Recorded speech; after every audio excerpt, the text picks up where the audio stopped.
Lève la main droite. Tu vas faire des décrets qu'à partir de ce matin, quelque chose se passe dans ta vie, dans ton ministère. Que tu ne repartes pas comme tu es venu. C'est vrai, c'est un moment qui est juste particulier pour hommes de Dieu, serviteurs que nous sommes. Mais c'est important parce que quand Dieu veut ajouter à un peuple, Dieu donc donne à ce peuple la parole. La parole. C'est très important. Lève la main, commence à parler à Jésus. Parle à Jésus, parle à Jésus. Digne de régner, l'agneau est souverain.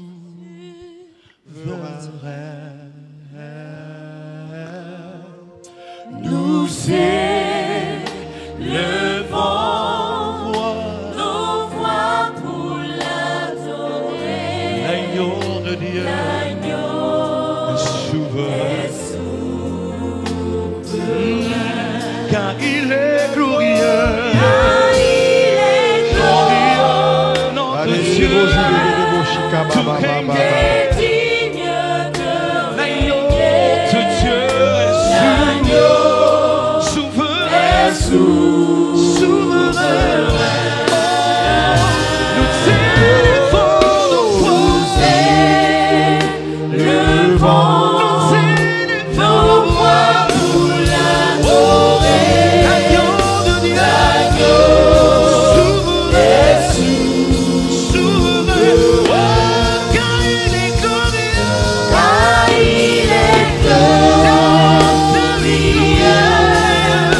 et digne de L'agneau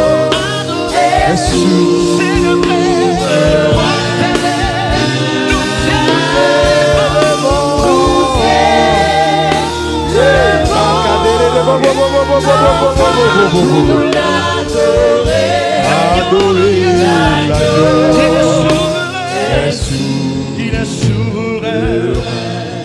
Éternel Dieu Tout-Puissant, il t'a plu encore une fois de nous rassembler. Rassembler pour nous aiguiser. Rassembler pour nous donner un coup de pouce. Seigneur Jésus, ce matin je déclare le ciel ouvert. Merci pour ta parole dans nos cœurs. Merci pour les visions qui sont complètement boostées. Merci pour les ministères boostés. Merci pour, Seigneur, les églises qui entrent dans une croissance au nom puissant de Jésus. Éternel Dieu Tout-Puissant, à toi l'honneur, à toi la gloire, parce que tu règnes au siècle des siècles.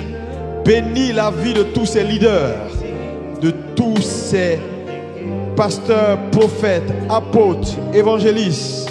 Je déclare qu'aucun ne sortira de ce lieu comme il est entré au nom de Jésus. Merci Saint-Esprit. Amen, amen et amen. Est-ce qu'on peut acclamer Jésus? Asseyez-vous dans sa présence. Alléluia. Salue ton voisin, dis-lui bienvenue dans la maison du Seigneur. Nous voulons bénir le Seigneur pour cette opportunité d'être dans sa présence. Je voulais vraiment remercier Dieu pour tous les pasteurs qui sont là, qui viennent de partout, d'Abobo, de Port-Boué, de Yopougon, de Deux Plateaux. Est-ce que vous pouvez vous acclamer? Acclamez-vous. Qui viennent de Sikensi. Les pasteurs de Sikensi sont où? Ah, les pasteurs de Sikensi, que Dieu vous bénisse abondamment. Merci d'être là. Et nous voulons à Boisseau. Que Dieu vous bénisse également. Amen. Est-ce qu'on peut acclamer Jésus pour eux encore? Amen, amen, amen, amen, amen. C'est toujours un privilège pour moi de vous recevoir. Vous savez, ce n'est pas juste quelque chose d'acquis. Vous êtes importants, vous êtes des leaders, vous êtes des pasteurs, vous êtes des hommes de Dieu. Vous servez le Seigneur à un niveau et nous vous devons tout le respect. Et nous sommes contents de vous voir ici à cette session de leadership. Nous avons eu la première session dans le mois de février et nous sommes là encore. Et je pense que Dieu est sur le point de shifter quelque chose dans votre pensée et vous aider à croître. Vous savez, dans la vie, le pasteur l'a dit hier, il n'est pas bon d'être seul. Oui, il n'est pas bon d'être seul. Est-ce que tu peux dire avec moi, il n'est pas bon d'être seul? Plus fort que ça. Alléluia. La solitude n'est pas une bonne chose parce que un chassera 1000, mais 2 feront 10 000.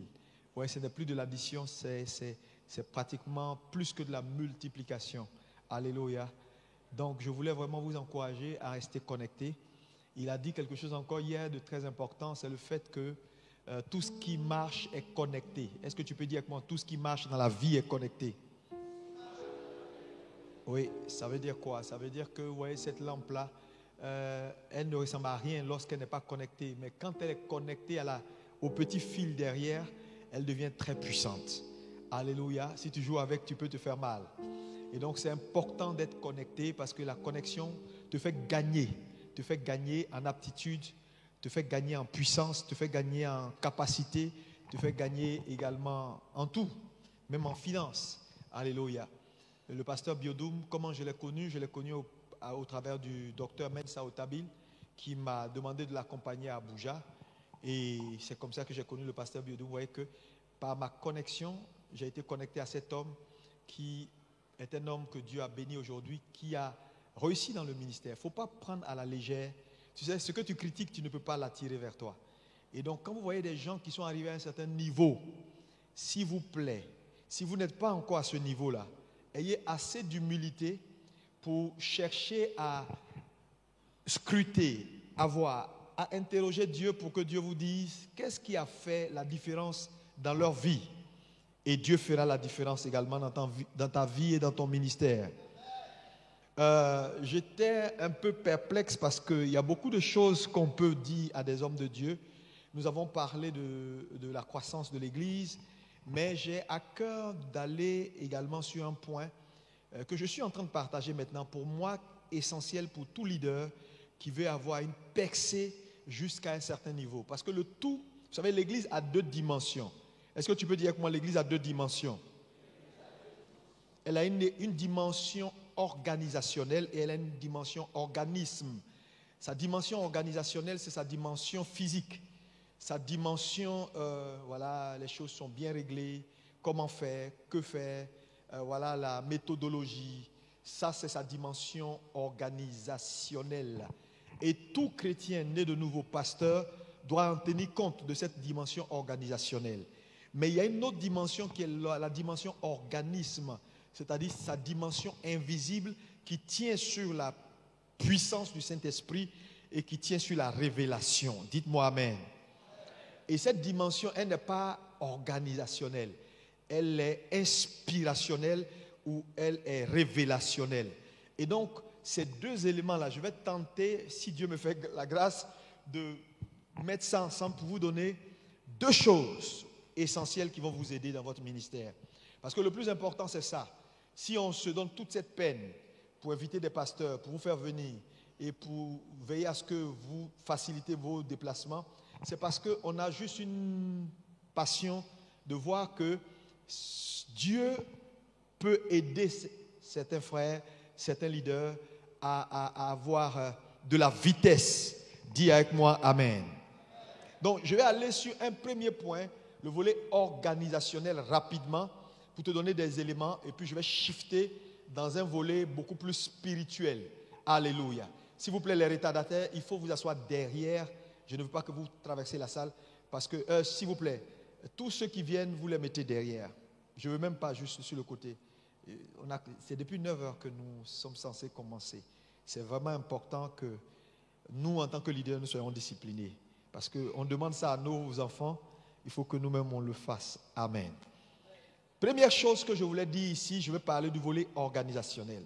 Donc, une église, et ça c'est un premier point, je vais vous donner des grands points que vous allez scruter à la maison et dans vos églises. Le premier point que je veux que tu notes ici, c'est le fait que une église ne peut jamais aller au-delà de son leader. Ça, c'est le premier point. On parle volet organisationnel. Une église ne peut jamais aller au-delà de son leader. Alléluia.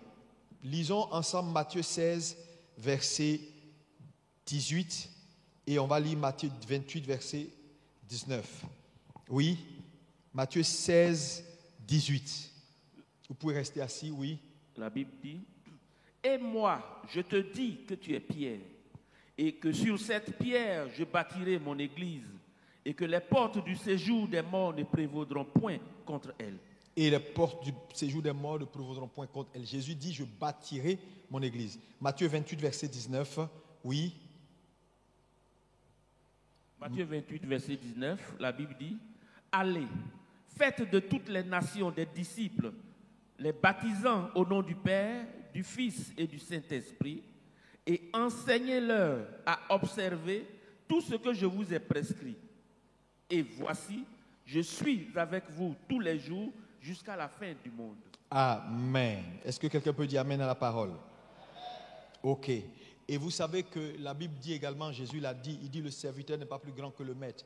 Mais tout disciple ou serviteur accompli sera égal à son maître. Ça, c'est un point essentiel également que je veux que vous puissiez retenir, dans le sens où aucun disciple ne peut être plus grand que son maître. Quand il est accompli, Jésus dit quand il est accompli, quand il a fini, il est comme son maître. Alléluia. Ça veut dire simplement que le maître ou le pasteur ou le leader devient donc la limite de ceux qui le suivent. Alléluia. Donc, ce premier point important, aucune église ne peut s'élever au-delà du niveau de ses leaders. Il faut écrire ça, c'est très important. Alléluia. Donc, lorsqu'on veut changer une église, changer la dynamique d'une église, changer la dynamique d'un ministère, s'il y a quelque chose à changer, ce n'est pas les structures, ce n'est pas les chaises, ce n'est pas les instruments, mais ce sont les leaders. Amen. Ça veut dire quoi? Ça veut dire que tu es là ce matin, tu as un ministère, tu as un appel, tu as une église, tu fais beaucoup de choses pour le Seigneur, mais tu te rends compte qu'il y a une limite quelque part dans le travail que tu fais. Tu dois comprendre maintenant qu'aucune église ou aucun ministère ne peut aller au-delà de ses leaders. Et que, donc, changer la dynamique de ton ministère ou de ton église commence par toi. C'est pourquoi instruire des leaders, c'est la meilleure chose qu'on peut faire. Parce qu'un leader qui est instruit, qui arrive à la lumière, c'est 10 millions de peuples, alléluia, qui arrivent à la lumière. Mais un leader qui est mal éclairé, c'est tout le peuple qui le suit qui est mal éclairé. Alléluia. Est-ce que quelqu'un peut me dire amen?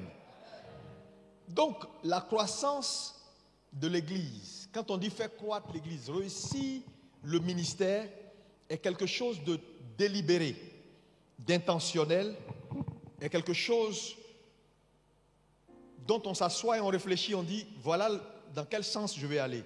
C'est-à-dire, on ne vient pas démarrer le ministère en disant, bon, je crois que Dieu fera, je crois que Dieu fera, parce que c'est ce qu'on a toujours fait.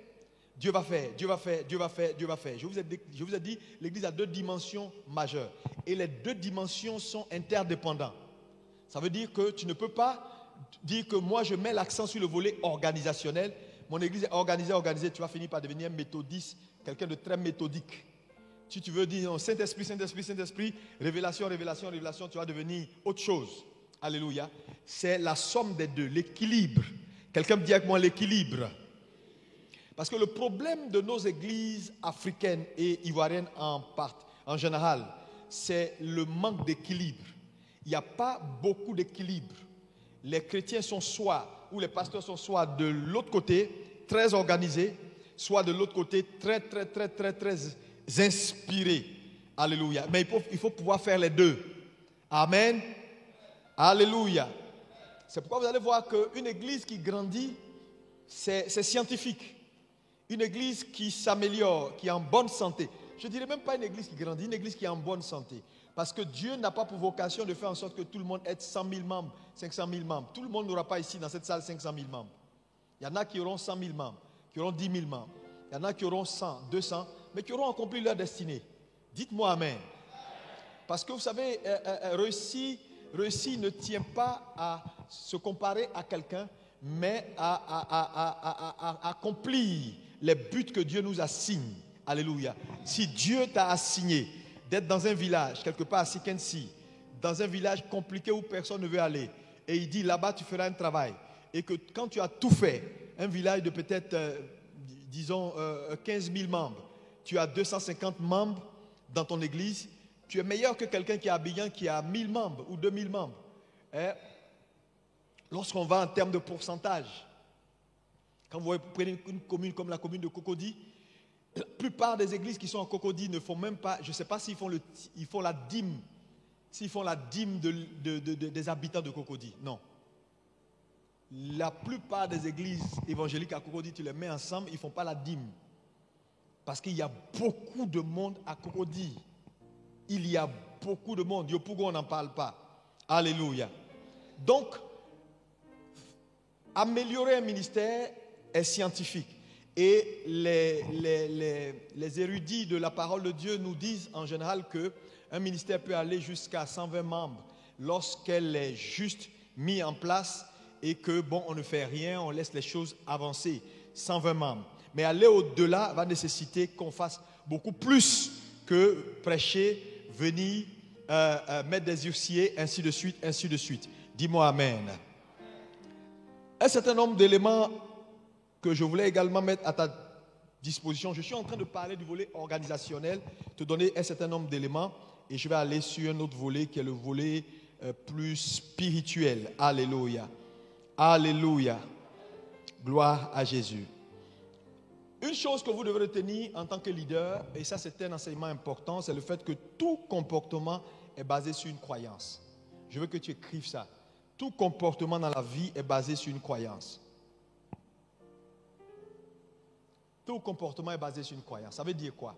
Ça veut dire qu'un pasteur qui veut booster son ministère et faire en sorte que son peuple soit ce qu'il veut, doit à la base, non pas passer ton temps à parler, mais changer leur croyance. Parce que lorsqu'on a changé la croyance d'un homme, on change son comportement. Ça veut dire quoi? Ça veut dire que travailler pour faire croître son église et donner de la bonne santé à son peuple va nécessiter que tu travailles sur leur croyance. Mais sur cette croyance-là, alléluia, ça dit la croyance ici est basée bien sûr sur la parole de Dieu. Donc ça veut dire que tout pasteur qui aspire à voir son église en bonne santé, parce qu'il a identifié des choses qu'il n'apprécie pas, donc doit réorienter les enseignements à ce niveau-là. Parce que dès que la croyance du peuple change, les comportements vont changer. Quelqu'un me dit Amen. Oui, les comportements vont changer. C'est pourquoi tout leader accompli ou tout leader intelligent, j'utilise mes mots à dessein, doit enseigner par objectif. C'est très important. Ça veut dire quoi? Ça veut dire qu'on n'a pas la pression de faire venir les gens dans l'église pour prêcher. Aujourd'hui, X vient, demain Y vient, après tonton vient, après l'ami vient, chacun vient, il dit ce qu'il veut. Non, il est essentiel pour tout pasteur dans cette salle d'avoir un planning de prédication qui vise des objectifs à atteindre. Même si tu dois inviter des leaders, des amis pasteurs pour venir t'aider, alléluia, il faut qu'ils restent dans le prisme de ce que Dieu est en train de te dire de faire. Et il faut être patient.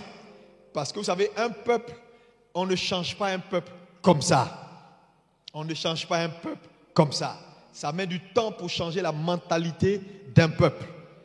Le docteur Otabil pouvait toujours dire qu'il a mis beaucoup de temps à atteindre le niveau qu'il a atteint parce qu'il a été patient. Est-ce que quelqu'un peut me dire Amen? Alléluia. Donc, il est essentiel que le message soit pas objectif. Quand le message n'est pas objectif, ça veut dire que nous planifions d'envoyer notre peuple ou le ministère d'un point A à un point B. Alléluia. Ça, c'est important. Deuxième élément ici, quand le message n'est pas objectif, ça veut dire que nous envisageons de meilleures perspectives pour notre peuple et pour le ministère auquel Dieu nous a appelés. C'est très important. Lorsque le message n'est pas objectif, un troisième élément, c'est que ça nous donne de pouvoir déplacer notre peuple d'un niveau de croyance A à un niveau de croyance B. Dans le sens où vous allez voir que la plupart de vos églises sont faites de membres hétéroclites qui viennent de A, B, C, D. L'autre a été Assemblée de Dieu, l'autre a été Pentecôte, l'autre a été, Papa Nouveau. En fait, c'est tout le monde, quoi. Les églises sont faites de tout le monde. Mais quand tout le monde vient dans ton église, quand catholique, méthodiste, tout le monde vient dans ton église, il va falloir mettre tout le monde au même niveau. Alléluia. Il y en a qui croient dans la sorcellerie, il y en a qui croient, la délivrance, il y en a qui croient, non, la parole. Donc tout ça, il va falloir mettre ensemble pour pouvoir donner à cette église-là un niveau. Alléluia. Si la majorité des membres de l'église ne croient que dans la sorcellerie, il va falloir travailler pour qu'ils croient plus en Dieu que dans la sorcellerie. Alléluia. Donc, les messages que tu prêches doivent être pas objectifs, de telle sorte qu'ils soient formatés à avoir plus de foi en Dieu que foi dans ce que Satan fait. Parce que trop de chrétiens ont beaucoup plus foi dans ce que Satan fait que la foi dans ce que Dieu fait. Amen. Alléluia. Et te poser un certain nombre de questions importantes que je veux que tu notes. Numéro 1, où est ma congrégation? Où est mon ministère? À quel niveau se situe mon ministère? À quel niveau se situe ma congrégation? À quel niveau se situe réellement? Quand je parle d'à quel niveau, ça dit que tu dois pouvoir répondre à toutes les questions. À quel niveau cette église est? Spirituellement, physiquement, financièrement, sur le plan engagement. Et maintenant, quand tu vas avoir les bonnes réponses, tu vas maintenant travailler sur les éléments à imprimer dans la vie de ce peuple-là pour booster leur niveau et changer les choses. Alléluia. Parce que je vois des pasteurs qui ont de grandes églises, mais des églises qui sont financièrement très faibles. Ça fait qu'ils sont limités dans leur capacité à réaliser de grandes choses pour Dieu. Tu vas voir des églises qui ne sont pas grandes. Elles ne sont pas forcément 20 000 personnes. Mais les membres, cette église a des membres essentiels. Qu'importe le programme ou les ambitions que l'église décline, 1, 2, 3, 4, 5 personnes ont la capacité de booster cette église à atteindre ses objectifs. Donc la plupart des gens m'ont dit, mais on ne comprend pas, ils ne sont pas 10 millions, comment ils font? C'est une église en bonne santé sur le plan financier. C'est-à-dire qu'il y a des leaders capables, des leaders qui sont arrivés à un niveau où ils ne sont pas juste membres de l'église, mais ils sont participants de la vision. Et parce que pour être membre de l'église, être participant de la vision, ça peut faire 5 ans pour former les gens à arriver là. Je te dis, il y a 10 millions de gens dans nos églises, mais qui viennent juste à l'église, mais qui ne sont pas réellement participants, associés de la vision et du ministère que Dieu nous a donné. Tu parles, ils ne courent pas avec la vision.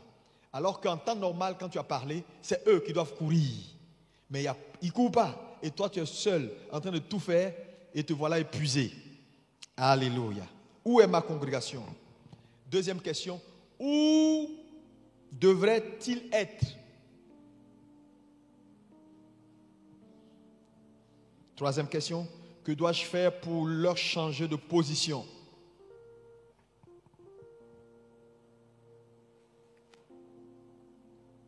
Amen. Une église en bonne santé est une église équilibrée. Est-ce qu'on peut dire que moi, une église en bonne santé est une église équilibrée? Je vois des pasteurs qui n'écrivent rien du tout. Je te dis, ce que je suis en train de te dire là, tu écris rien, ça va finir, ça va sortir, ça va partir. Je suis en train de te parler. C'est des choses, 10 ans, 20 ans, c'est des mêmes vérités. Elles ne changent pas. Elles vont t'aider dans ta marche avec Dieu à faire des rectificatifs. Parce qu'aujourd'hui, peut-être tu es un pasteur adjoint, pasteur temps. Tu ne sais pas où demain Dieu va t'amener, sur quelle mission, qu'est-ce que tu seras en train de faire. Mon ami, tu seras seul, tu seras plus sous tutelle. Pour qu'on dise, bon, c'est le pasteur principal qui doit rendre compte. Et lui, comme il est un des pasteurs. Non. Alléluia. Gloire à Dieu. Donc, il faut prendre note parce que Dieu a un plan pour ta vie. Donc, je disais tout à l'heure, une église en bonne santé est une église équilibrée.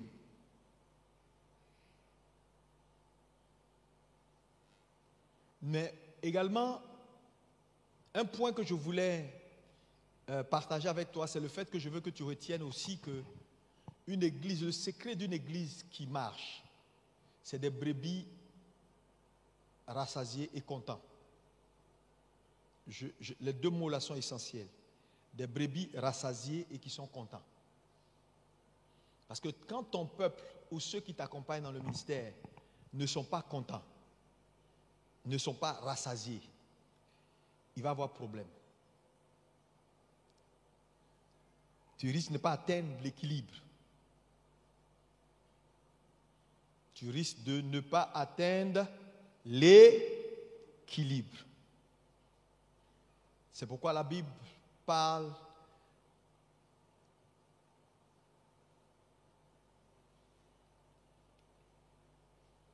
de l'herbe verte, parlant des brebis ne s'abreuchent que dans des eaux paisibles et là où il y a de l'herbe verte. Donc si tu veux voir l'œuvre que Dieu t'a assignée prospérer, aller de l'avant, c'est essentiel de cultiver de l'herbe verte et de faire en sorte qu'il y ait la paix.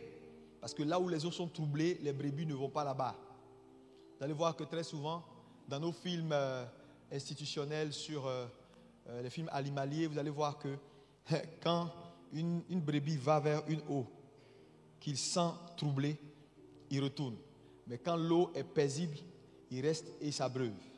Donc, un des points essentiels pour donner à votre ministère, à votre église, de l'équilibre, c'est de veiller à ce qu'il y ait la paix et il y ait de l'herbe verte. Maintenant, tu me diras, pasteur, comment cultiver de l'herbe verte? Parce que le problème des brebis, les brebis poursuivent leurs intérêts. Ils ne poursuivent pas, pour la plupart, autre chose que ça. Donc, quand ils se rendent compte que l'herbe est plus verte chez le voisin que chez toi, ils vont se lever un matin pour aller s'asseoir chez le voisin où l'herbe est beaucoup plus verte. Tu vas te plaindre, oui, je ne comprends pas, ce pasteur-là, il prend les membres des gens. Il ne prend pas les membres des gens. Il sait comment cultiver de l'herbe verte. Et comme les brebis ne mangent que de l'herbe verte, elles vont finir par se retrouver là où l'herbe est très verte. Si dans ton ministère, chaque semaine, on juge palabre, chaque semaine, c'est le diacre A qui a problème avec le diacre B. Chaque semaine, c'est la tante X qui a le problème avec la tante B. Chaque semaine, c'est maman pasteur qui est fâché contre la chantre principale. Mon ami, tu ne t'en sortiras pas. Parce que ça, ce n'est pas une eau paisible. Dis avec moi Amen. Oh, que ton Amen soit meilleur que ça. Est-ce que tu reçois quelque chose? Si tu reçois, acclame le Seigneur.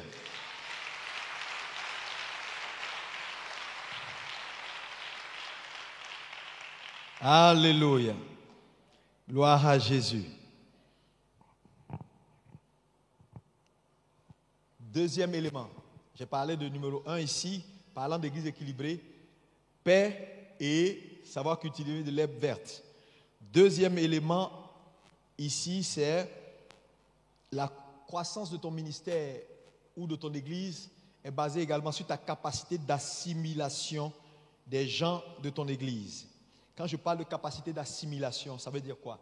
Ça veut dire que tu dois pouvoir formater de façon délibérée.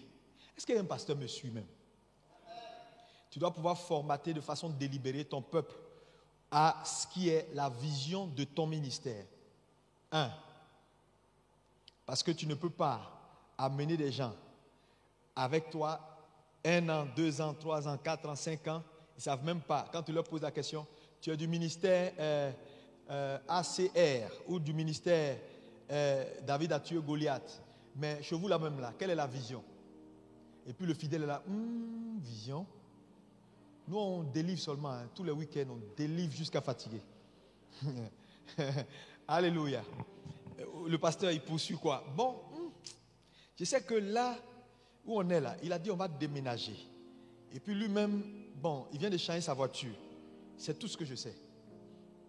C'est pas bon. Alléluia.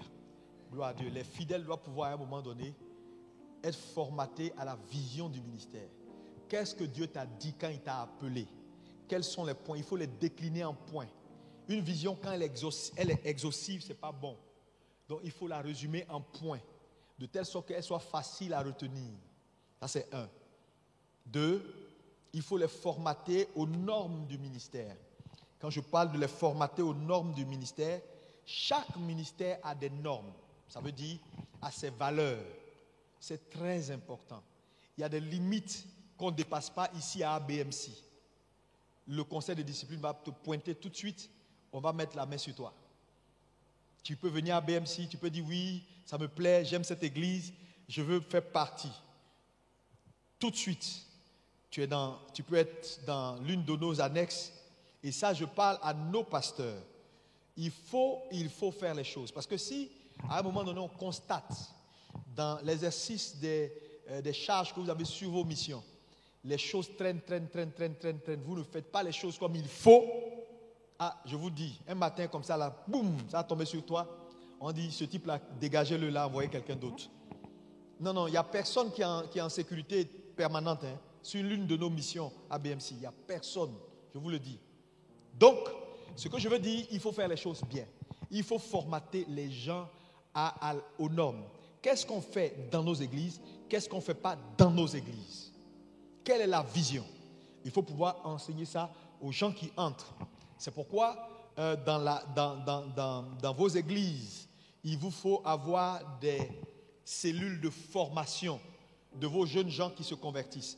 Le tout, ce n'est pas de les prendre pour dire, oh, on va faire ça, on va les délivrer. Oui, c'est bon, mais je veux dire, tu sais, tu peux vider un homme de cette démon. Si tu n'as rien mis en place, la Bible déclare que Satan va prendre encore cet autre démon pour venir amplifier sa situation dans le mauvais sens.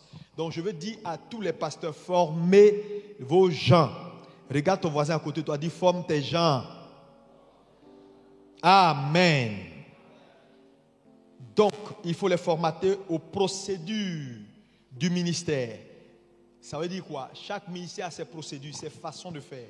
Ça veut dire que quelqu'un vient dans un ministère, même s'il a été pasteur, il a été diacre, il a été ancien quelque part, s'il arrive chez toi, petit sois-tu, alléluia, c'est important que ce qui est la procédure, la réglementation ne soit pas vissée.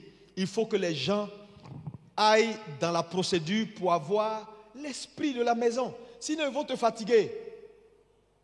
Je vois des pasteurs, il est à Gonzague, il est quelque part, il est seul. Quelqu'un arrive, quelqu'un dit, ah non, moi j'ai l'onction. Ou bien il est à Bobo, ah ok, lui là, je vais le prendre pour faire mon adjoint. Tu le connais où? Il faut me répondre, tu le connais où?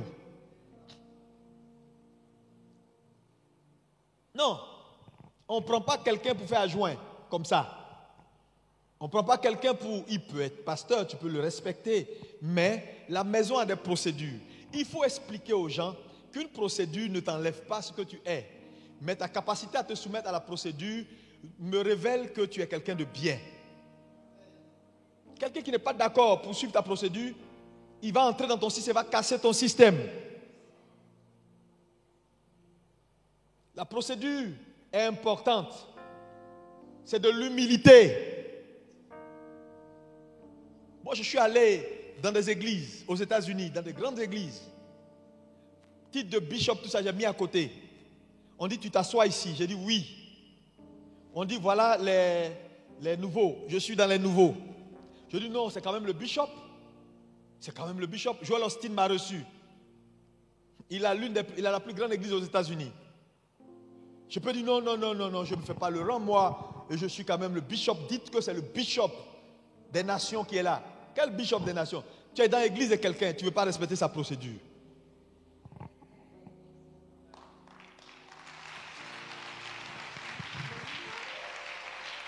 Alléluia. Mes amis, c'est ça qui donne de la grandeur. Formez vos gens à respecter les procédures. Quand tu vois quelqu'un qui n'aime pas respecter les procédures, il est dangereux même s'il est oint. Pasteur ou pas pasteur. Attends les gars.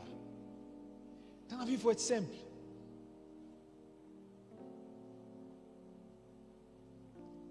Bon, formatez-les à la philosophie de la maison.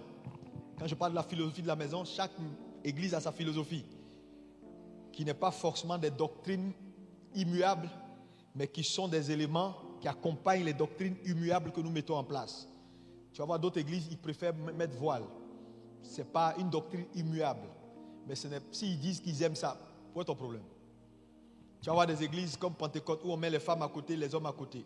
Ce n'est pas une doctrine immuable. Mais si eux ils aiment ça, où est ton problème? Tu vas voir une église où ils disent, bon, pour prendre la Sainte Seine, il faut avoir ta carte de baptême. Ce n'est pas une doctrine immuable. Mais si eux, ils pensent que ça les protège, où est ton problème? Tu vas voir une autre église qui va te dire, non, non, non. La condition pour aller à la Sainte Seine, c'est la nouvelle naissance. C'est ce qui est écrit dans la Bible, c'est la nouvelle naissance. Ce n'est pas suivre des cours bibliques. Si c'est ce qu'eux ils aiment, où est ton problème? Moi je suis allé dans des églises, on m'a dit ta carte de baptême. Je me suis levé pour prendre la Sainte Seine, la petite fille là. Quand je la regarde, je sais que même parmi mes filles ici là même, il n'y a pas une. Elle a dit, asseyez-vous madame, monsieur, vous n'avez pas de carte de baptême. J'ai dit ok, je me suis assis. Il n'y a pas de problème, il n'y a pas palabre dedans. J'étais chez Yakayoro, Assemblée de Dieu. Alléluia. Vous comprenez? La vie est simple. Amen. Formatez vos membres, vos leaders à épouser ce que Dieu vous a dit comme philosophie pour aider la maison à demeurer une. Dites-moi amen.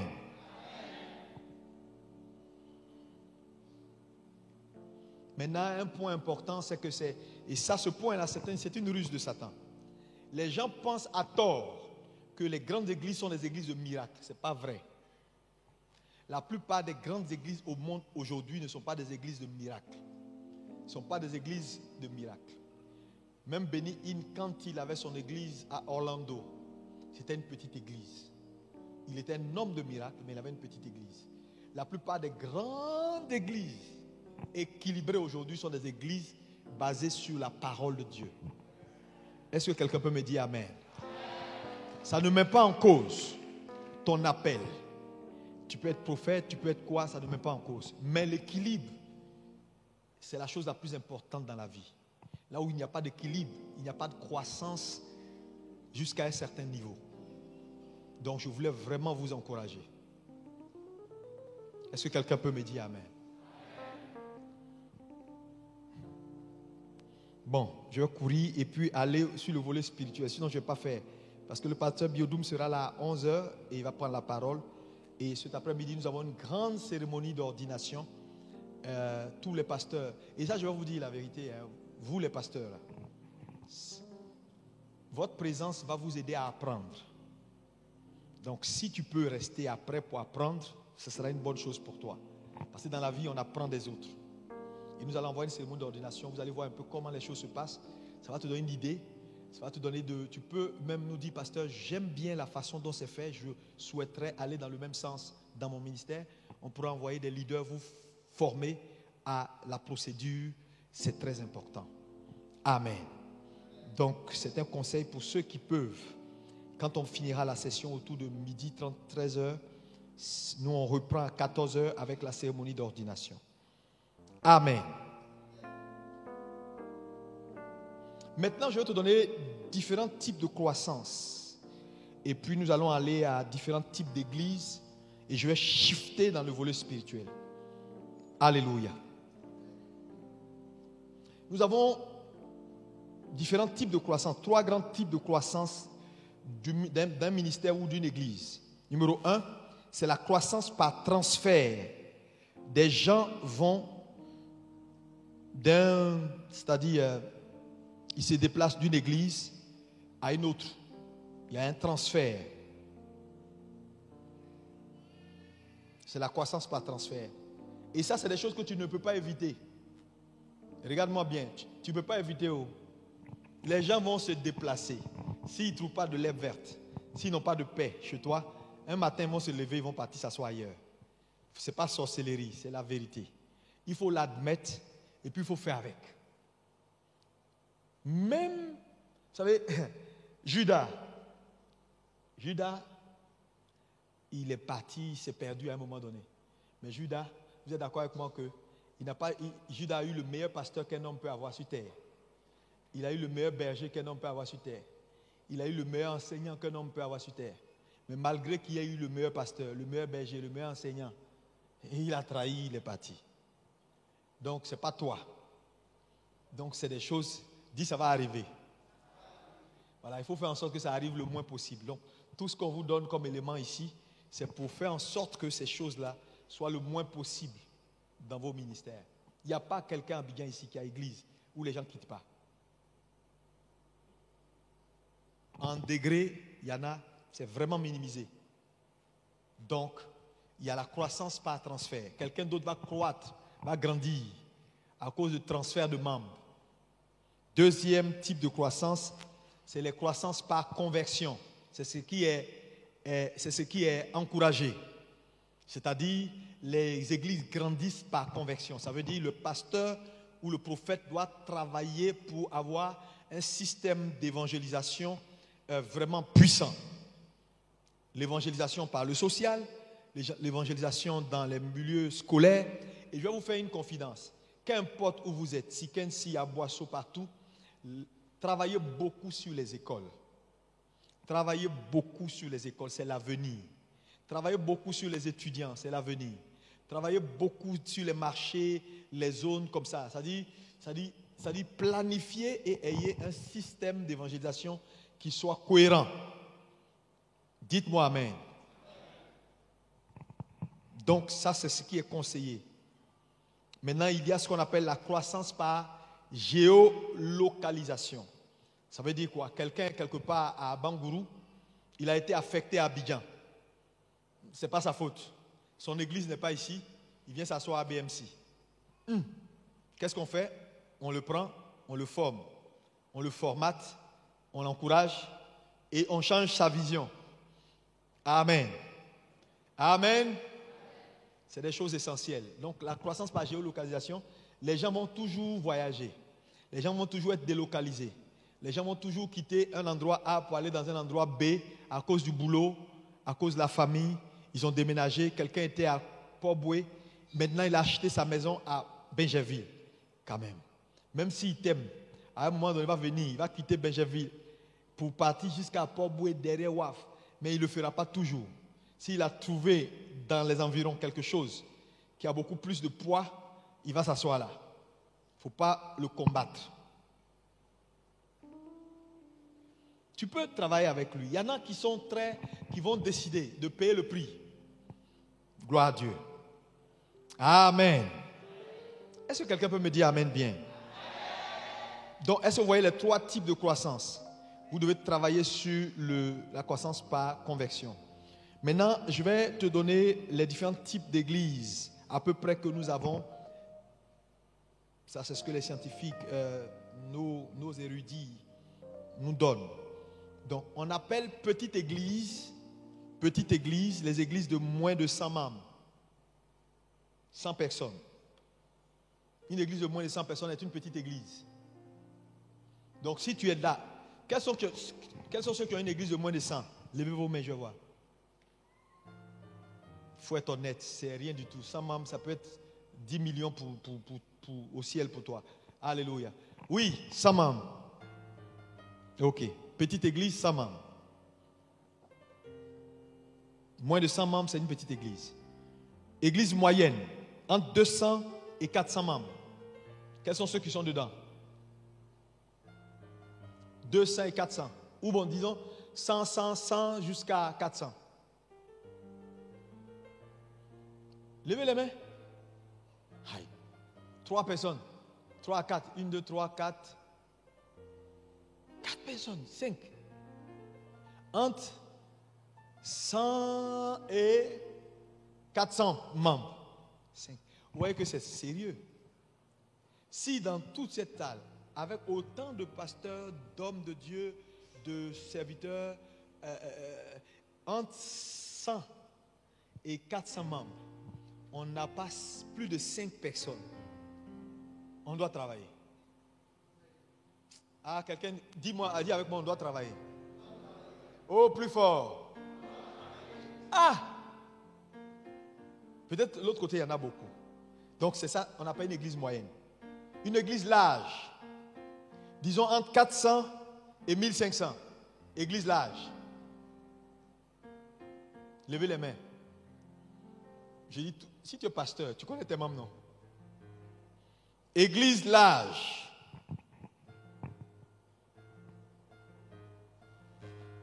Attends, pourquoi personne ne lève la main? Il n'y a personne entre 400 membres et 1500 dans cette salle? Encore une fois, on doit travailler. Tu peux le répéter? Alléluia. Maintenant, les mégas. Quand on parle de mégas ou de gigas, c'est les églises de plus de 20 000 membres qui sont à pas de 15 000, 20 000, 30 000, 40 000. C'est ça, c'est des méga church.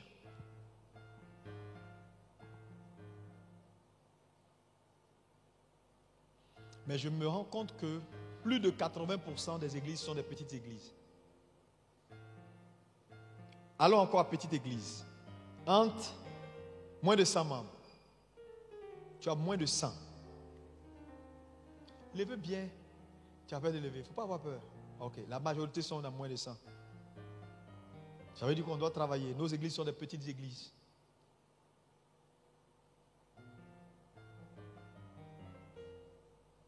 Maintenant, est-ce qu'il faut en parler? Il est quelle heure?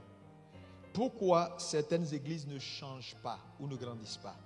Je vais vous donner quelques points et que Dieu me fasse la grâce de shifter dans les deux éléments importants spirituellement que je vais vous donner. Numéro 1. Pourquoi beaucoup d'églises ne s'en sortent pas? Beaucoup de ministères ne s'en sortent pas. Numéro 1, c'est ce que j'appelle l'instinct de préservation.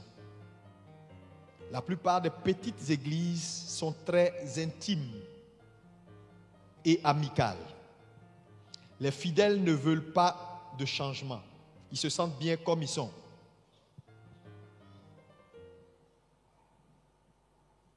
Ils veulent maintenir leur communion et leur amitié entre eux. Donc tout ce qui dérange leur amitié et leur communion, ils combattent ça. Deuxième élément, c'est que les petites églises ont le désir de la conservation de la mémoire. Ils aiment bien, ah oui, nous on est là, ça fait 6 mois, il y a 1 an on était comme ça, le tonton là, c'est-à-dire ils aiment bien tout ce qui est souvenir, d'où on vient. Le pasteur, c'est nous-mêmes, on a payé, on a acheté sa première maison, sa première voiture, c'est nous. Ils aiment bien les souvenirs. Donc, l'instinct de préservation, les souvenirs, c'est l'une des raisons pour lesquelles les églises ne grandissent pas.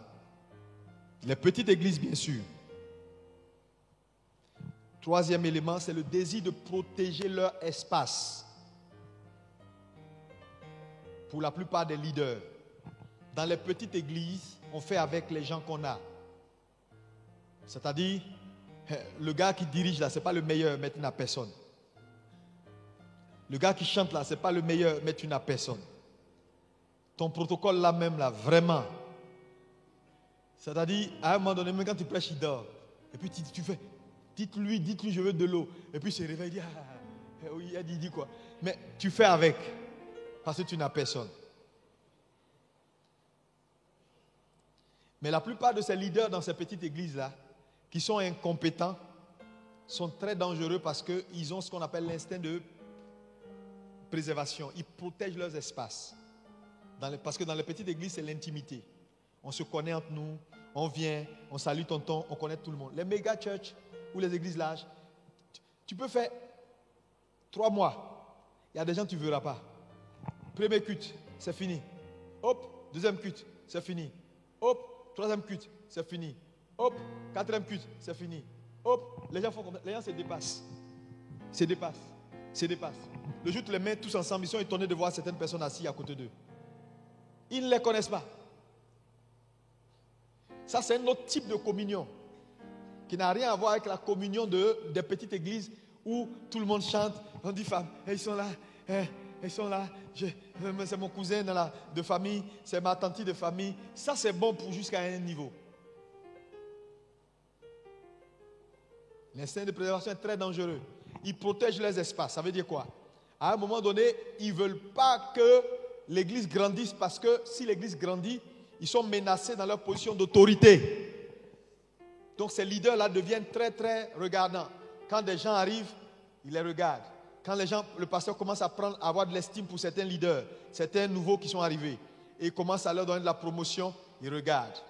Quand le pasteur dit, bon voilà, ce type-là, il est très bon en informatique, il va venir vous aider par rapport à la communication parce que je pense que, et puis le gars va le regarder et le boycotter pour ne pas que le gars prenne sa place. Jamais tu vas prendre ma place, tu viens d'arriver, non? Nous on est ici il y a longtemps. Ce type-là, sa première voiture, c'est moi qui ai acheté. Toi tu arrives comme ça. Donc vous allez voir que la plupart de ces leaders-là, c'est eux qui fragilisent vos membres que Dieu vous envoie pour vous faire changer de niveau. Et tu es là, tu es surpris, quelqu'un arrive, il ne dure pas, il part. Il a l'expertise, il part. Il ne te dira pas pourquoi il est parti, certains vous le diront, mais ils sont combattus. Ils sont combattus dans l'église. Mais les gens sont forts, hein? Ils sont des diplomates. Ils vont les combattre avec style.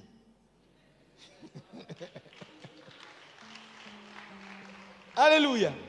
Oh, ils vont les combattre. Si le pasteur n'est pas assez rigoureux pour se lever et pour taper sur la table, mon ami, ça ne marchera pas. Donc le pasteur également doit être un diplomate, de telle sorte qu'il sait comment repositionner, remettre les gens. Mais les gars, regarde, tu vois quelqu'un qui dirige, il n'a même pas le verbe. Mais comme depuis l'église a commencé, c'est lui qui dirige, c'est lui qui place les gens. Donc il place les gens qui ne sont pas forts pour ne jamais qu'on dise quelqu'un est plus fort que lui.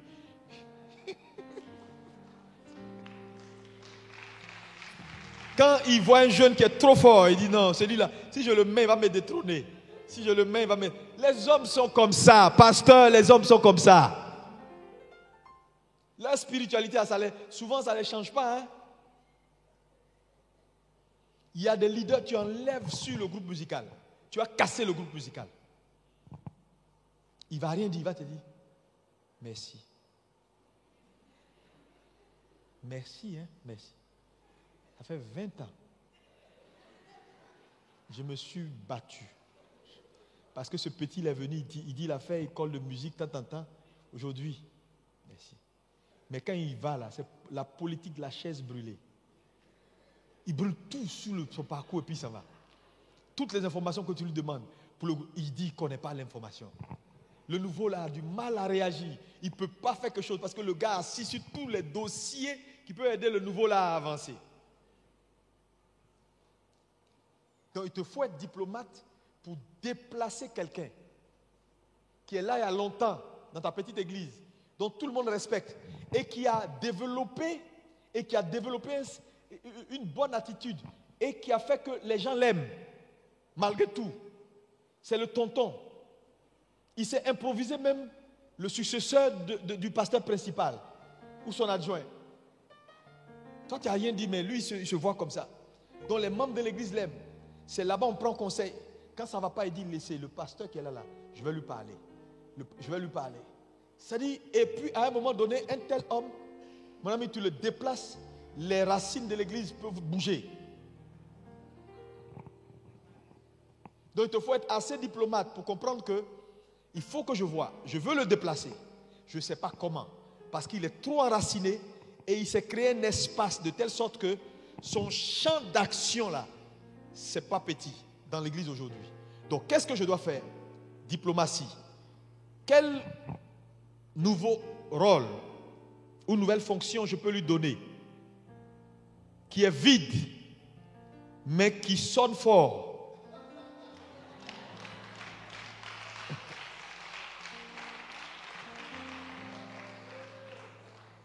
Donc quand tu vas donner le nom là, il est content même jusqu'à fatiguer. Pourtant ça là, il n'y a rien fait avec. C'est comme premier ministre c'est comme président de l'Allemagne ou président d'Israël. Président d'Israël là, rien. C'est Tite. C'est le premier ministre qui fait tout. Est-ce que quelqu'un est béni? Frère, c'est sérieux, hein? C'est très, très, très, très sérieux. Donc, il faut savoir en tant que pasteur, gérer les centres de pouvoir dans l'église.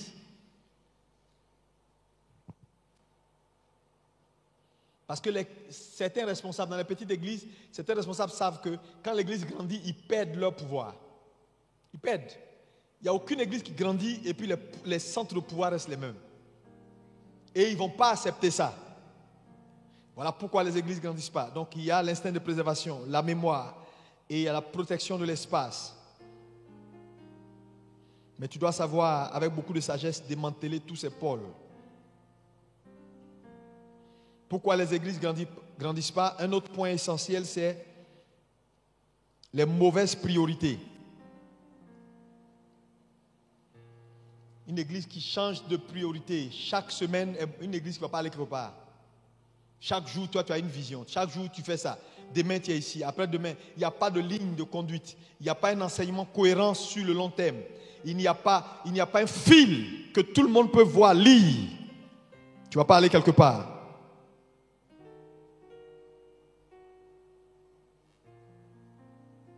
Les idées changent chaque jour, ce n'est pas bon. Les fidèles ne savent pas où aller. Il n'y a pas un programme, c'est-à-dire annuel. C'est-à-dire, on ne peut pas entrer dans ton église et voir un programme, c'est-à-dire sur toute l'année 2022 par exemple, voilà les grands chantiers qu'on va attaquer. Il y a un problème. Tu opères, toi tu es dans l'onction. Oui, Dieu m'a dit, la semaine prochaine ça, Dieu m'a dit, Dieu m'a dit. Non, Dieu n'a plus dit, Dieu a dit, Dieu a dit, Dieu n'a plus dit, Dieu a dit. Tu t'en sortiras pas.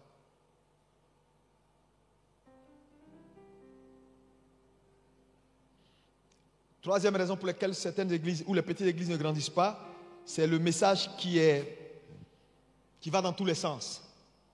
Un message qui va dans tous les sens, c'est-à-dire on ne peut pas prendre tes messages depuis janvier jusqu'à maintenant et puis avoir de la cohérence. Tu as un problème, qui que tu sois. Tout ce que tu fais là, ça aboutit sur quoi? Ça aboutit sur quoi?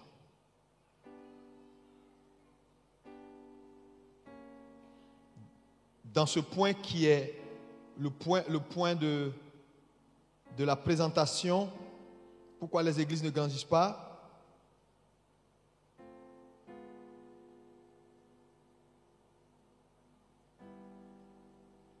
C'est-à-dire au niveau de ton système d'accueil, tout ce qui, quand je parle de système, vous savez, dans une église, l'accueil, le service d'ordre, il y a des pôles importants qui sont comme les premiers que les gens qui viennent dans l'église voient quand ils entrent. La présentation de ton espace. Présentation de ton espace. Comment ton église est présentée. 1. 2. Ceux qui accueillent, comment ils sont présentés. Comment ils sont formés pour pouvoir bien recevoir les gens. 3. La sécurité. Toutes ces choses-là, c'est très important. Une église peut avoir une limite si ces choses-là sont défaillantes. Parce que les gens, ils vont venir, on va les inviter une fois, deux fois. Quand ils aiment ton environnement, c'est un point. 2. Quand ils ont été bien reçus, c'est un point. 3. Quand on ne les a pas bousculés, la sécurité est assez courtois, c'est bon. Maintenant, il y a le message. Il y a la louange. C'est des choses que tu ne peux pas négliger, mon ami. Quelqu'un me dit Amen, Amen. Certains pasteurs se font le luxe d'avoir des églises où il n'y a pas de groupe musical. Ils disent non, je ne trouve pas, je n'ai pas l'argent, c'est trop cher. Et moins cher coûte cher. Dis à ton voisin, moins cher coûte cher. Tu sais, souvent, il va te falloir décaisser l'argent, payer des gens, des professionnels qui vont jouer à l'orgue, qui vont faire certaines choses. Mais ce sera un investissement à long terme. Même à moyen terme pour toi.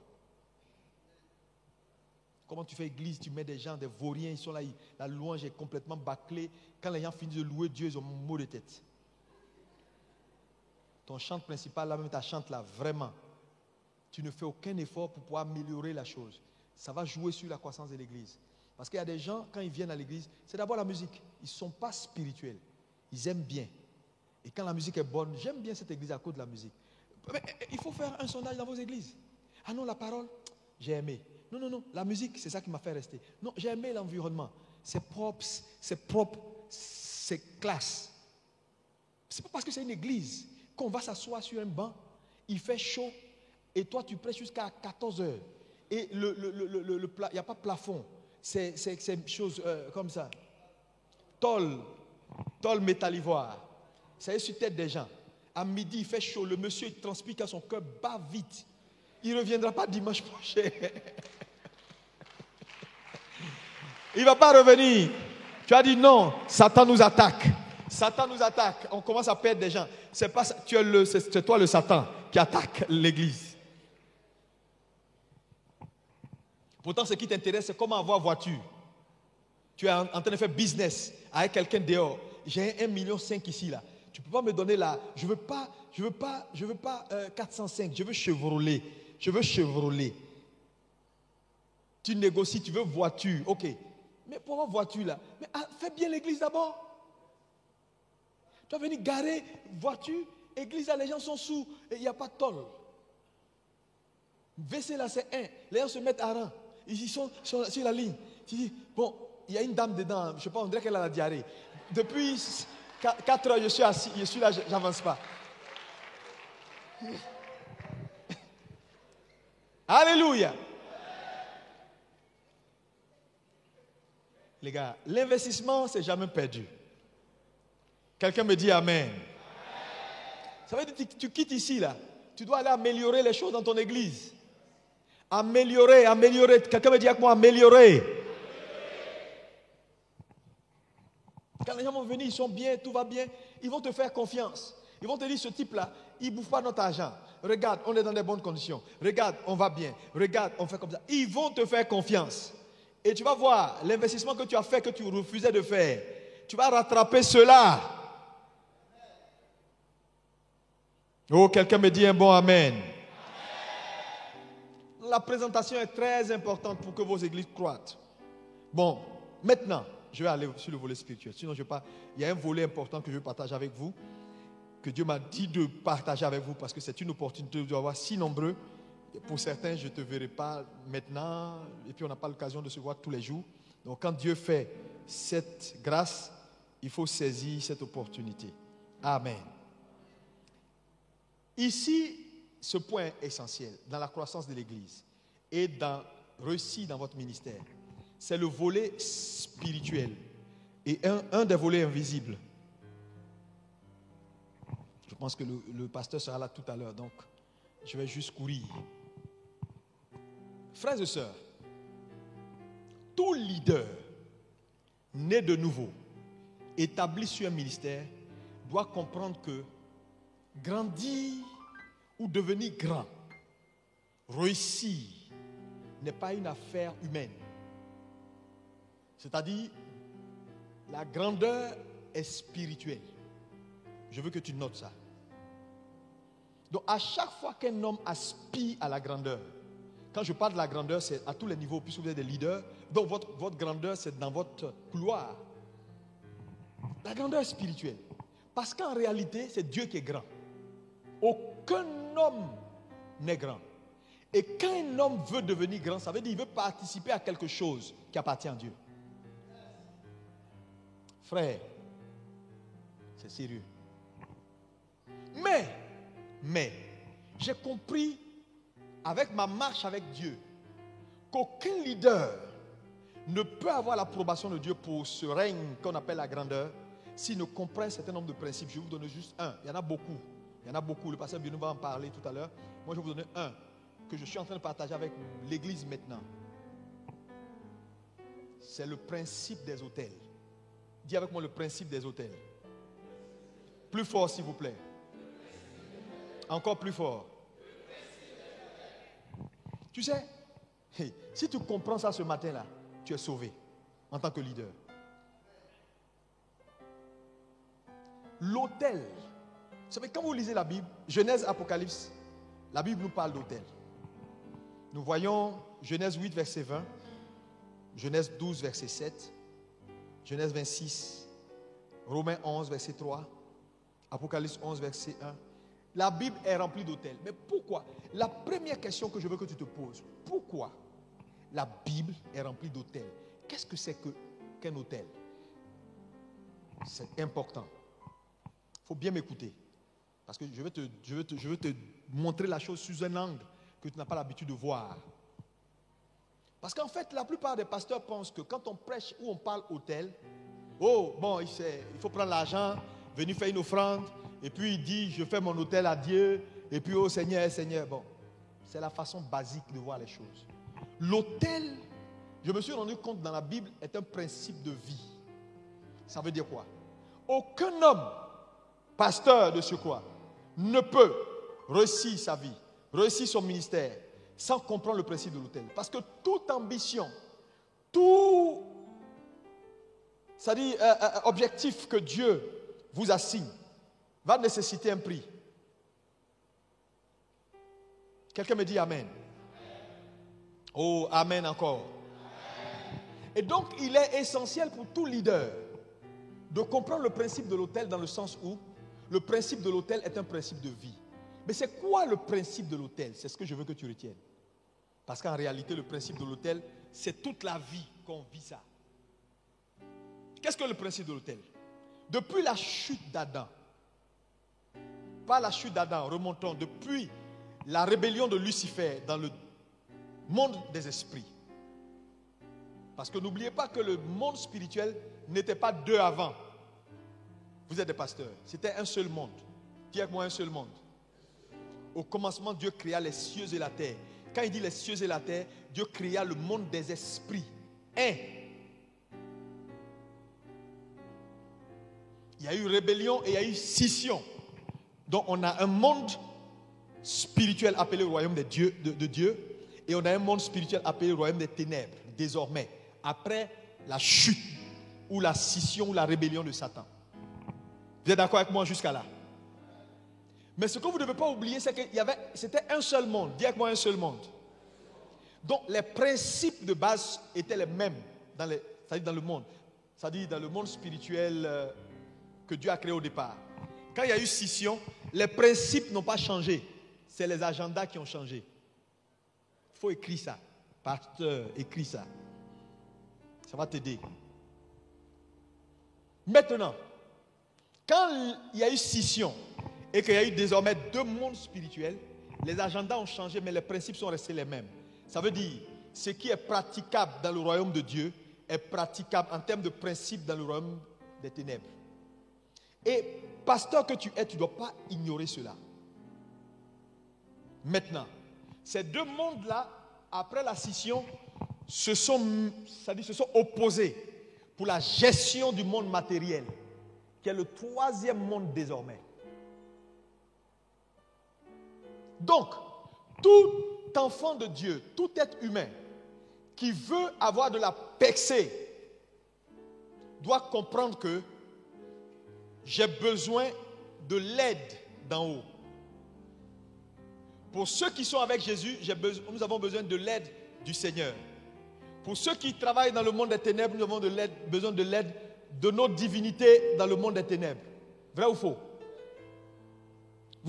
Donc, réussir désormais nécessite que toute personne ait de l'aide, c'est-à-dire ait un support spirituel qui vient vers lui, parce que les deux mondes sont en combat pour le contrôle de l'humain ou du matériel. Donc, réussir dans le monde matériel nécessite que tu aies un support de ton monde spirituel. Si tu es chrétien, royaume de Dieu. Si tu es païen, royaume des ténèbres. Le problème, c'est que, Église, écoutez-moi, cher pasteur, quand on parle de spiritualité, la plupart des hommes spirituels ne sont pas chrétiens. Acclame le Seigneur.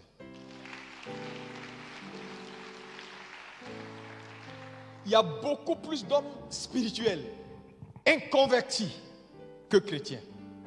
C'est ça le drame. Naturellement, l'impact de leurs œuvres se voit à côté de nos œuvres à nous. Si les pasteurs qui sont censés former l'Église ne grandissent pas, j'ai dit, aucune œuvre n'est au-delà de son leader, ne grandissent pas pour devenir des hommes spirituels, mais restent des hommes charnels. Ils font tout dans la chair, dans la sagesse humaine, dans les histoires de je vais voir comment faire. Non, mon ami, tu ne vas pas t'en sortir. Tu ne vas pas t'en sortir. Et quand Satan va braquer son projecteur contre toi, tu sauras que tu as besoin d'être un homme spirituel. Et donc, l'autel devient un style de vie. Mais qu'est-ce que c'est que l'autel? Un autel, c'est quoi? Retenez cette définition. Numéro 1. Quand on parle d'autel, on parle de lieu élevé. Est-ce qu'on peut dire avec moi lieu élevé? Ok. Deuxième chose, les autels donc étant des lieux élevés, en fait, la notion de lieu élevé, pourquoi on appelait l'autel le lieu élevé? Parce que l'autel est un lieu à la base de rencontre entre la divinité que tu invoques, que tu recherches, dont tu as besoin des faveurs, et toi. C'est-à-dire la divinité là, elle est au-dessus de toi. Toi, tu es en bas. Donc il vous faut un lieu qui ne soit ni en haut ni en bas. Donc les autels deviennent des lieux de rencontre, des lieux élevés qui sont des lieux intermédiaires où l'homme monte vers la divinité, où la divinité descend vers l'homme.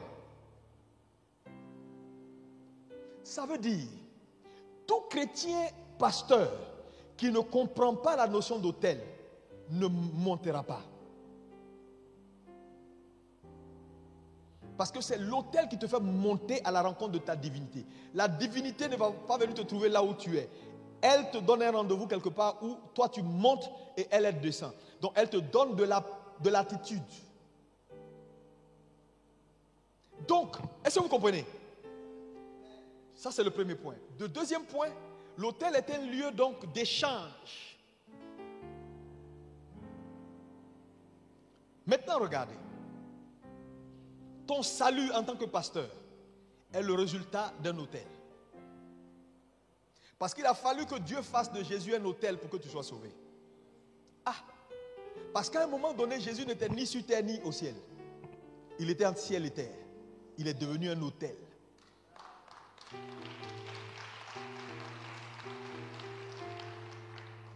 Donc, la croix est un symbole d'autel. C'est pourquoi, Église, tout ce que nous recherchons, nous demandons, Jésus est descendu vers nous et il nous a fait monter vers lui pour que nous puissions les obtenir. Maintenant, n'oubliez jamais ceci. Dans le monde spirituel, les esprits ont des couloirs. Ça veut dire quoi? Les esprits n'opèrent pas comme ça. C'est pourquoi tous ceux qui marchent dans les rues ne tombent pas en transe. Parce que Dieu est partout. En temps normal, Dieu est partout. Ça dit, ils tombaient en transe. Hein? C'est pas ça? Mais pourquoi ils tombent pas en transe? Parce que les esprits ont des couloirs d'opération. Et Jésus, Dieu en faisant de Jésus autel, frères et sœurs, nous donne Jésus comme le couloir par excellence. Que quiconque veut atteindre désormais le royaume des cieux, c'est-à-dire le compartiment 1 du monde des esprits qui est le royaume de Dieu, personne ne peut atteindre ce compartiment-là sans passer par Jésus. De même, de leur côté, ils ont également leur couloir. C'est pourquoi je vais vous dire, un pasteur qui n'a pas de vie de sacrifice est en danger dans son ministère.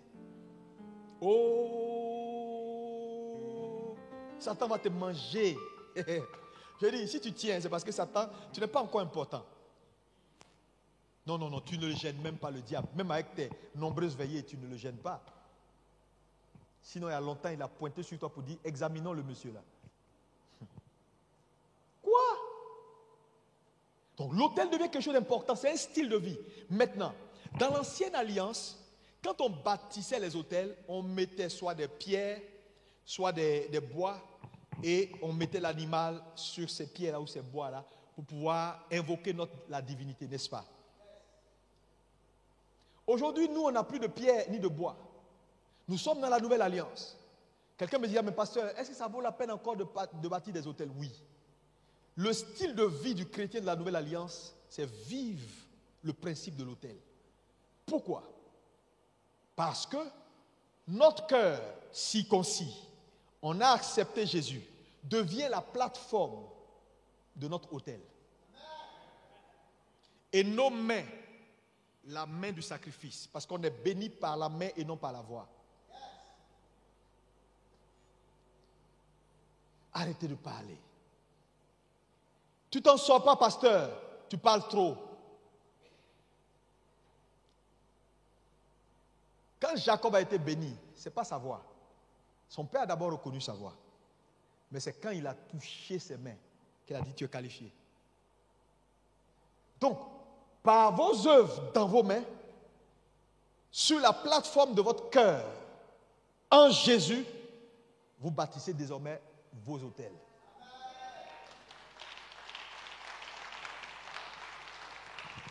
C'est pourquoi la Bible insiste sur le fait que Dieu n'agrée rien qui ne sorte d'un cœur pur. Parce que désormais, ton cœur devient la plateforme quand tu acceptes Jésus. C'est un style de vie. Pourquoi? Parce que dans votre marche avec Dieu, vous avez des ambitions au quotidien. Dieu a un plan pour votre vie au quotidien. Satan également va vous réclamer au quotidien. Satan va vous opposer à vous au quotidien. Mais mon ami, on gère comment tout ça? S'il n'y a rien qui parle en ta faveur. Regardez, frère, c'est sérieux ce que je suis en train de dire. Lis-moi Nombre 23, verset 1. Ça me donne le temps de terminer, parce que le pasteur Biodoum n'est pas encore là. Nombre 23, verset 1. Oui. Balaam dit à Balak, bâtis-moi ici 7 autels. Non, bon. Repas 22, 2. Je vais... Balak, fils de Sippor, vit tout ce qu'Israël avait fait aux Amoréens, et Moab fut très effrayé en face d'un peuple si nombreux. Il fut saisi de terreur en face des enfants d'Israël. Moab dit aux anciens de Madian, cette multitude va dévorer tout ce qui nous entoure, comme le bœuf broute la verdure des champs. Mais va au verset 23 maintenant. Verset 23, 1. Balaam dit à Balak, Chapitre 23, oui. bâtis-moi ici 7 autels, et prépare-moi ici 7 taureaux et 7 béliers. Oui. Balak fit ce que Balaam avait dit, et Balak et Balaam offrirent un taureau et un bélier sur chaque autel. Oui. Balaam dit à Balak, tiens-toi près de ton holocauste, et je m'éloignerai. Peut-être que l'Éternel viendra à ma rencontre, et je te dirai ce qu'il me révélera. Oui. Et il alla sur un lieu élevé. Un lieu élevé, oui. Dieu vint au-devant de Balaam, et Balaam lui dit, Oui. j'ai dressé 7 autels, et j'ai offert un taureau et un bélier sur chaque autel. Oui. L'Éternel mit des paroles dans la bouche de Balaam et dit, retourne vers Balak, et tu parleras ainsi. Il retourna vers lui, et voici Balak se tenait près de son holocauste, lui et tous les chefs de Moab. Balaam prononça son oracle et dit, Balak m'a fait descendre d'Aram. Le roi de Moab m'a fait descendre des montagnes de l'Orient. Viens, maudis-moi Jacob. Viens et sois irrité contre Israël. Comment maudirais-je celui que Dieu n'a point maudit? Comment serais-je irrité quand l'Éternel n'est point irrité? Je le vois du sommet des rochers. Je le contemple du haut des collines. C'est un peuple qui a sa demeure à part. On va s'arrêter là. C'est des pasteurs qui connaissent l'histoire. Merci. Regardez cette histoire, qui est une histoire incroyable. Voilà un peuple qui a grandi. Tu es roi de Moab. En temps normal, tu es le roi. Un peuple commence à avoir de la puissance. Tu fais quoi? Tu prends ton armée, tu les soumets. Mais Balak comprend que soumettre un adversaire ou un peuple, ce n'est pas suffisant d'aller avec des chars. Mais que quand le volet spirituel est réglé, le volet naturel suit. C'est la première chose qu'il comprend. Deuxième chose, il va prendre donc les services d'un devin. Et il demande au devin de maudire le peuple, d'envoûter le peuple, de telle sorte que ce peuple-là soit affaibli. Je vous dis la vérité. La faiblesse de l'Église, c'est son incapacité d'avoir des autels qui ont une voix qui porte. Tu me diras, mais Jésus, il est mort pour tout le monde. Même pour l'imam qui est dans sa mosquée, Jésus est mort. Il ne faut pas croire qu'il est seulement mort pour toi. Donc Jésus là, c'est pour nous tous.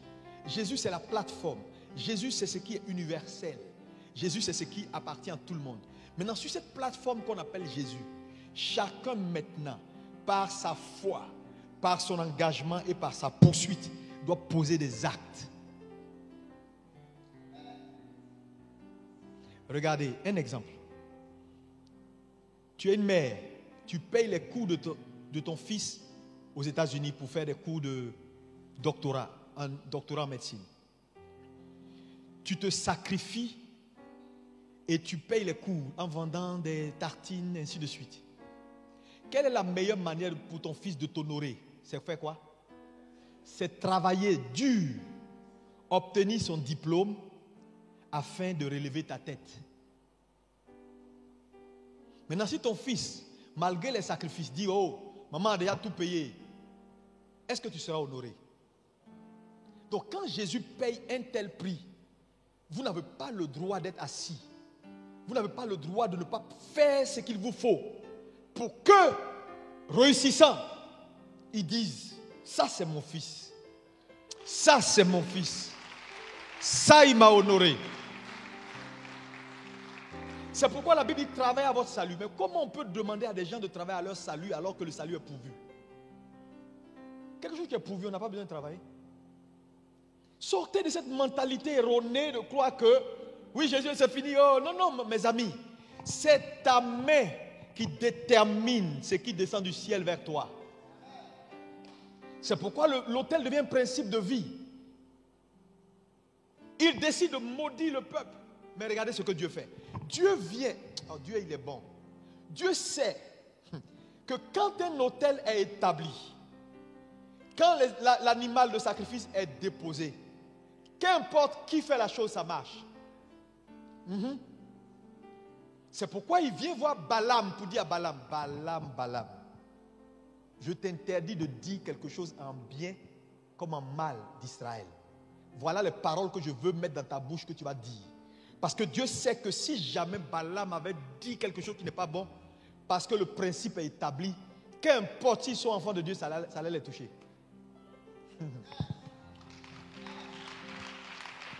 Et le problème de l'église aujourd'hui, c'est quoi?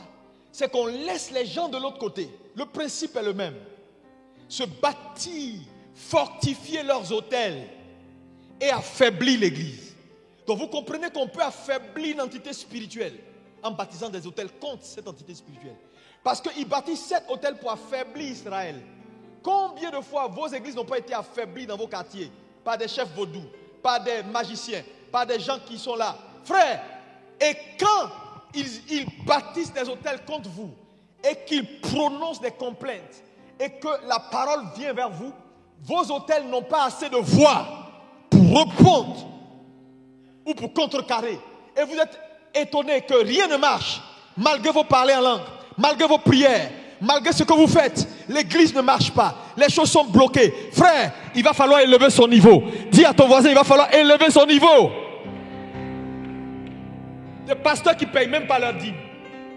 Tu es déjà vicié à la base. Qu'est-ce que tu vas faire qui va marcher en plus? Pasteur, tu ne payes pas ta dîme. Tu es là, tu fais des calculs. Tu penses qu'il faut retenir pour avancer. Non, dans le royaume, on libère pour avancer. Tu ne peux pas demander quelque chose à tes fidèles que tu ne pratiques pas. Mais c'est normal que ça ne marche pas dans nos ministères. C'est compliqué. Il y a combien de gens qui sont connectés à des pères spirituels sérieux? Est-ce qu'on peut acclamer le Seigneur? Alléluia.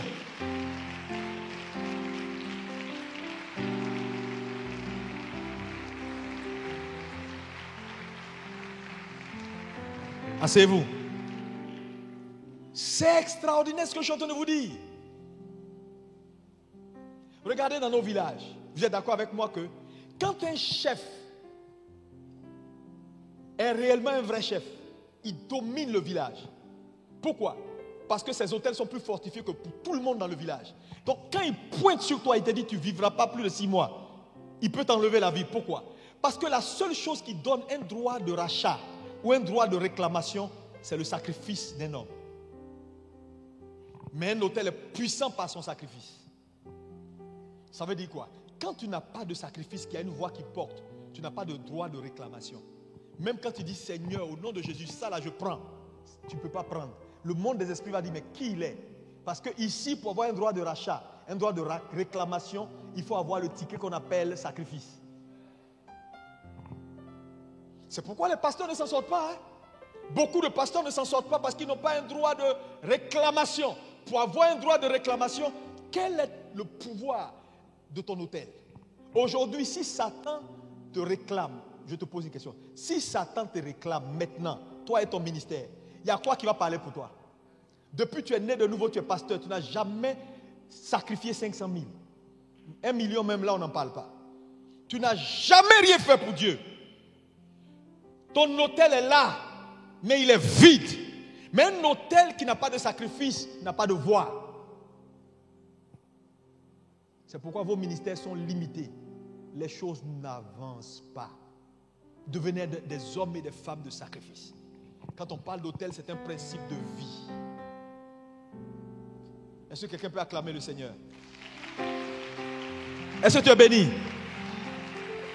Est-ce que tu es béni? Je veux que tu prennes une offrande que tu vas utiliser pour dire Seigneur, mon ministère, je t'envoie. Je veux dire, la vie de sacrifice, c'est une vie perpétuelle. On ne dit pas, j'ai sacrifié hier, j'ai donné hier. Mon ami, chaque jour, tu as des ambitions. Chaque jour, il y a des choses qui te réclament. Chaque jour, tu as besoin d'avancer. Et dans le monde spirituel, le langage de gratuit n'existe pas. On ne reconnaît pas ça dans le monde spirituel. Dans le monde spirituel, c'est ce qu'un homme paye qui lui appartient. Donc, tous ceux qui sont ici, avares, limités, ce matin, que Dieu te délivre. Prends ton offrande. Je veux que tu prennes une bonne offrande pour faire une offrande sacrificielle. Fais cette offrande sacrificielle. Tu sais, quand tu as un ministère comme tu as là, tu peux aller loin. Le pasteur l'a dit hier, le révérend Biodoum a été très clair hier. Il dit, lui, il était aussi comme toi dans les rues à un moment donné. Je vous assure, ce que Dieu a fait de cet homme, en tout cas, il peut avoir tous les soucis, pas l'argent. Il peut te donner 100 millions maintenant, toi, et puis ta vie change. C'est-à-dire, il va te dire, arrête de prier, j'exauce ta prière. Donc, il faut bien prier, parce qu'en prêchant, il peut venir vers toi. On ne sait jamais.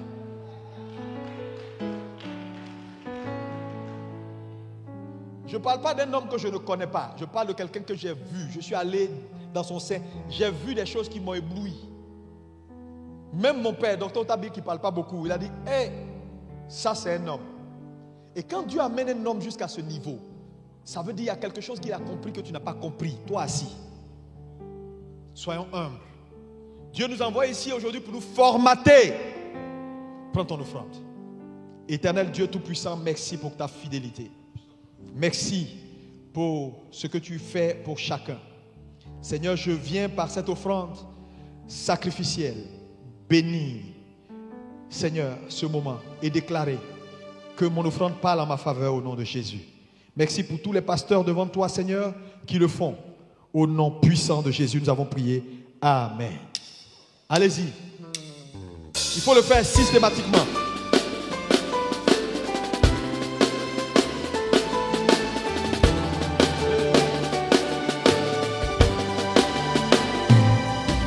You done so much for me, how can I tell it all? I'm wicked anymore. If I empty down the doors, it's still weeping and no Jesus. I'm wicked anymore. Shukum na rama wele, when you hear complaining.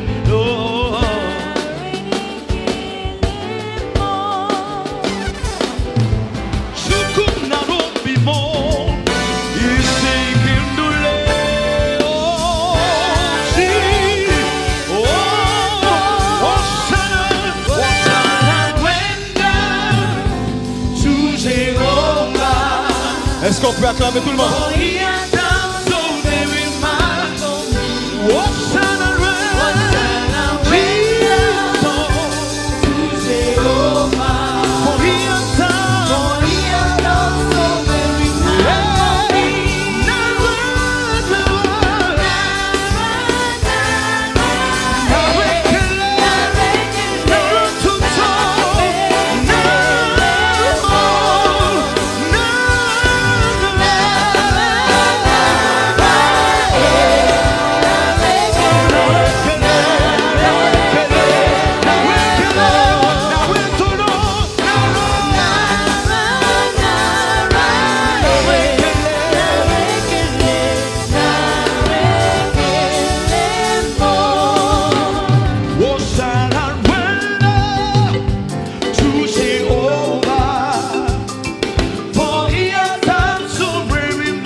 dans cette position, aidez-moi à recevoir cet homme. Vous savez, le révérend Biodoum est un homme de Dieu que je respecte pour l'impact que Dieu a dans sa vie et dans son environnement.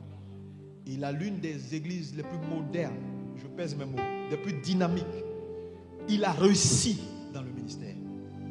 Je dis, il a dit hier, en une semaine, ça dit, c'est incroyable ce que Dieu fait avec cet homme. Quand il invite un pasteur chez lui à la maison, chez lui à l'église, vous savez, on l'invite ici, je ne sais même pas comment on va le gérer. Quand il invite quelqu'un, il a invité T.D. Jakes, ça dit ce qu'il lui donne comme offrande, 500 millions. C'est un gars sérieux. Il m'a pris dans son jet privé. C'est un homme que Dieu a béni. Dans le ministère. Mais qu'est-ce qui a fait ça? Cette différence. C'est cette onction invisible qui va affecter ta vie. Ton ministère ne sera plus jamais la même. Mais on n'est pas obligé de faire le ministère pour souffrir. Dieu est trop grand. Recevez cet homme avec simplicité. Révérend Biodoum Fatoyembo de Koza Abuja.